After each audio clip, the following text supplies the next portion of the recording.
Ambulance போனதை தான் பார்த்தாங்க. அதுல இந்திராணியோட சித்தப்பா இருந்ததை பார்க்கல. சார் சார் சார் ஒரு நிமிஷம் சார். என்னம்மா? நீங்க கோர்ட்டுக்குள்ள கூட்டிட்டு போனீங்களே உதய பெருமாள், அவர் உள்ளதானே இருக்காரு? இல்லம்மா, அவரு திடீர்னு மயக்கம் போட்டு விட்டாரு. இப்பதான் அவர் ஆம்புலன்ஸ்ல ஏத்தி ஆஸ்பத்திரிக்கு அமைச்சிருக்கேன். இப்ப நானே அங்கதான் போறேம்மா.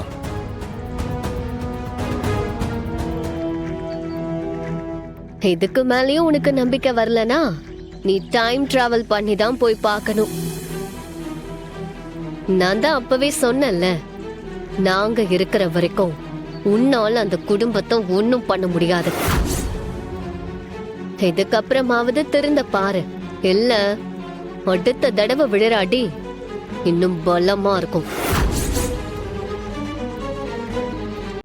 இன்றே டவுன்லோட் செய்து உங்கள் ஃபேவரட் ஷோக்களை என்ஜாய் பண்ணுங்க.